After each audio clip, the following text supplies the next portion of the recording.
Saudi Prince ने 10,000 पाकिस्तानियों को भेजा जेल, आखिर क्यों? चलिए बताते हैं। नमस्कार, मेरा नाम है प्रिया झा और स्वागत है आपका हमारे चैनल डेली सऊदी न्यूज पर। खबर शुरू करने से पहले जरूरी जानकारी आपको दे दें कि अगर आप सऊदी में फंस गए हैं, वहां पर नियोक्ता आपको छोड़ नहीं रहा है, आप अपने देश वापस लौटना चाहते हैं, तो ऐसे में आपको पता नहीं है कि आप क्या करें, तो बता दें कि आप घबराएं नहीं। नीचे दिए हुए कॉन्टैक्ट नंबर पे आप कॉन्टैक्ट कर सकते हैं।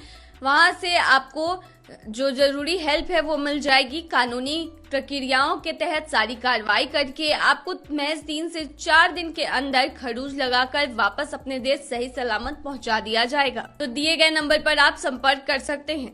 पाकिस्तान अक्सर दावा करता है कि इस्लाम की गढ़ सऊदी अरब के साथ उसके बेहद मजबूत संबंध है। पाकिस्तान के प्रधानमंत्री शहबाज शरीफ ने सऊदी अरब के क्राउन प्रिंस मोहम्मद बिन सलमान को अपना भाई तक करार दिया है। वहीं अब पाकिस्तान के शहबाज शरीफ की सरकार ने इस बात को स्वीकार किया है कि सऊदी अरब पाकिस्तानी नागरिकों पर बहुत ही सख्त हो गया है। पाकिस्तान की संसद में देश के उप प्रधानमंत्री और विदेश मंत्री इशाक डार ने इस बात का खुलासा किया कि करीब 20,000 पाकिस्तानी नागरिक दुनिया के अलग अलग देशों की जेलों में बंद है, जिनमें से अकेले 10,000 से ज्यादा पाकिस्तानी सऊदी अरब की जेल में बंद हैं। सऊदी की जेल में बंद ये पाकिस्तानी कई अपराधों में शामिल थे। इस वजह से इन्हें सऊदी अरब की सरकार ने जेल में बंद किया है। पाक विदेश मंत्री इशाक डार ने संसद में कहा कि 19,997 पाकिस्तानी विदेश के जेलों में बंद है। इसमें 10,279 पाकिस्तानी सिर्फ सऊदी अरब की जेल में बंद है, जिन्हें वापस लाने के प्रयास किए जा रहे हैं। उन्होंने आगे कहा कि जिन लोगों की सजा पूरी हो जा रही है और उनके ट्रैवल डॉक्यूमेंट एक्सपायर हो गए हैं, उन्हें फिर से जारी किया जा रहा है।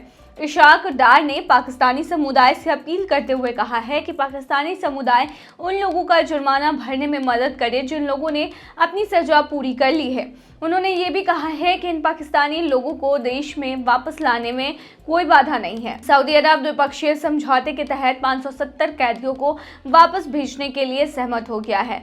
पाकिस्तान के 88वें राजनयिक मिशन से आए आंकड़े के मुताबिक 10 देशों में 68 पाकिस्तानी नागरिकों की मौत की सजा सुनाई गई है, जो कभी भी दी जा सकती है। दुनिया के अलग अलग देशों की जेलों में बंद पाकिस्तानियों पर आतंकवाद, हत्या, ड्रग्स तस्करी और मानव तस्करी, अवैध प्रवासन समेत विभिन्न हमलों के आरोप लगाए गए हैं।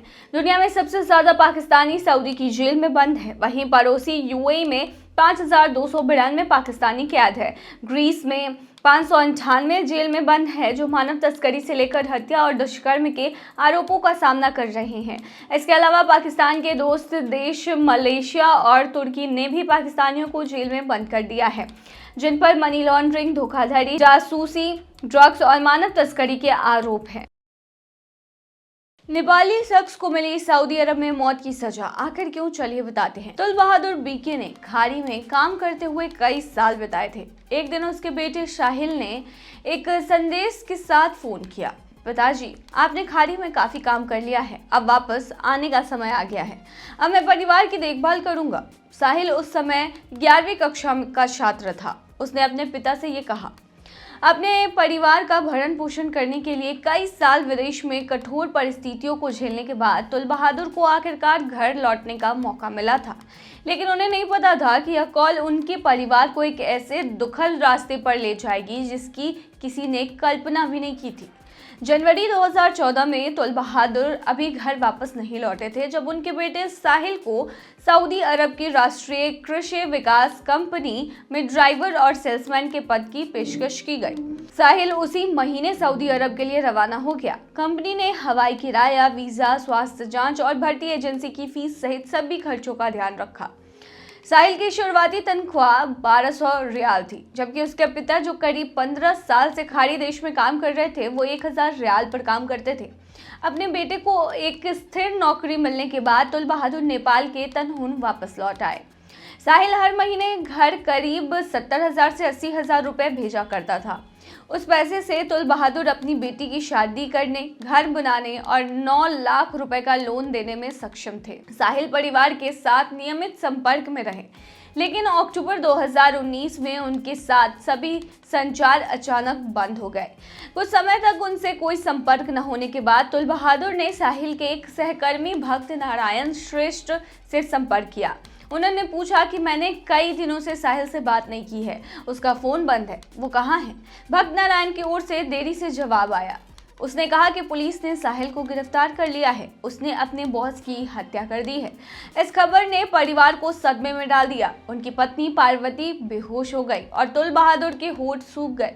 वह सऊदी अरब के शरिया के सख्त आंख के बदले आंख कानून के बारे में अच्छी तरह से जानते थे, जहां जान के बदले दूसरी जान मिलती है।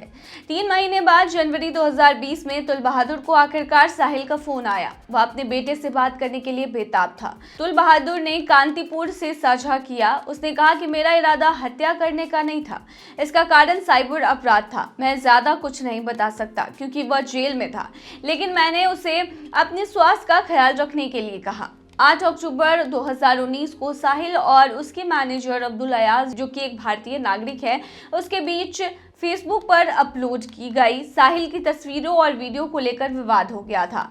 अलग अलग कमरों में रहने के बावजूद साहिल और अयाज एक ही कैंप में रह रहे थे। उसकी तस्वीर और वीडियो ऑनलाइन देखने के बाद साहिल अयाज के कमरे में गया था। साहिल को लगा कि अयाज ने ही वह कंटेंट फेसबुक पर अपलोड किया है। थोड़ी बहस हिंसक झड़प में बदल गई और इसी दौरान साहिल ने अयाज को चाकू मार दिया। बाद में अयाज ने दम तोड़ दिया। साहिल ने पुलिस को बताया कि अयाज ने मेरे फेसबुक अकाउंट पर अनुचित तस्वीरें पोस्ट की। जब मैं उससे भिड़ने के लिए उसके कमरे में गया तो हम बहस करने लगे। उसने मुझे अपने हाथों से धक्का देकर दूर धकेल दिया। उसने आगे कहा कि गुस्से में आकर मैंने रसोई का चाकू पकड़ लिया और उस पर हमला कर दिया। साहिल ने खुद पुलिस को घटना की जानकारी दी। जब पुलिस पहुंची तो साहिल अयाज के बेजान शरीर के पास बैठा था। फिलिपिनो और नेपाली सहकर्मियों ने भी बयान दिए, जिसमें पुष्टि हुई कि हत्या के लिए साहिल ही जिम्मेदार था। साहिल ने बाद में तनहून में अपने माता पिता को यह बात बताई। स्थानीय अदालत ने सऊदी अरब के विदेश मंत्रालय के माध्यम से भारत के हैदराबाद में पीड़ित के परिवार से खून के पैसे के बारे में राय मांगी, यानी कि ब्लड मनी। अयाज की पत्नी जबीना बेगम ने खून के पैसे यानी ब्लड मनी के प्रस्ताव को अस्वीकार कर दिया। जद्दा में नेपाली महावाणिज्यिक दूतावास ने पीड़ित के परिवार से संपर्क किया था और विदेश मंत्रालय को एक पत्र भेजा था, जिसमें सितंबर 2021 में आपराधिक अदालत में 7वीं सुनवाई से पहले पीड़ित के परिवार से माफी मांगने के लिए दिल्ली में नेपाली दूतावास से और प्रयास करने का अनुरोध किया गया था। अयाज के परिवार द्वारा ब्लड मनी प्रस्ताव को अस्वीकार करने के बाद सऊदी अरब की निचली अदालत ने 15 नवंबर 2021 को साहिल की मौत की सजा सुनाई। अपील कोर्ट ने 2 फरवरी 2022 को इस फैसले को बरकरार रखा। नेपाल के महावाणिज्यिक दूतावास के कार्यालय ने फिर सुप्रीम कोर्ट का रुख किया। शीर्ष अदालत ने भी पिछले साल 4 अप्रैल को मौत की सजा को बरकरार रखा। नेपाली मिशन ने जून के बाद साहिल के परिवार को इस फैसले की जानकारी दी। तुल बहादुर ने कहा कि साहिल को मौत की सजा सुनाई गई है, हमें नहीं पता कि फांसी कब और कहां होगी। तुल बहादुर ने हैदराबाद में पीड़ित के परिवार के साथ माफी मांगने के लिए बैठक की व्यवस्था करने में समर्थन की कमी पर निराशा व्यक्त की। उन्होंने कहा कि एक दुर्भाग्यपूर्ण घटना हुई और मेरा बेटा 6 साल से जेल में है। इसी तरह की परिस्थितियों में कई अन्य लोगों को रक्तदान यानी ब्लड मनी के पैसे चुकाने के बाद माफ कर दिया गया है। भारत में पीड़ित के परिवार से संपर्क करना बेहतर होता, लेकिन हम ऐसा नहीं कर सके। तुल बहादुर की खाड़ी में लंबी यात्रा उनके बेटे की परेशानियों से लगभग 2 दशक पहले शुरू हुई थी। वह पहली बार 2001 में काम की तलाश में सऊदी अरब गए थे। बेहतर कमाई के अवसरों को देखते हुए वह कतर चले गए और बाद में यूएई चले गए। अब उनका बेटा सऊदी अरब में कमाने लगा तो तुल बहादुर घर लौट आए। हालांकि पारिवारिक जिम्मेदारी उन्हें ही संभालनी पड़ी। ऐसे में अगर आप विदेश में रहते हैं तो अपने गुस्से पर काबू रखें, गलती से भी गलती न कर बैठे, क्योंकि कहीं ना कहीं आपका परिवार है जो आपके लिए इंतजार कर रहा है। तो ये थी तमाम जानकारी। बने रहिए ऐसी तमाम खबरों के लिए डेली सऊदी न्यूज़ पर।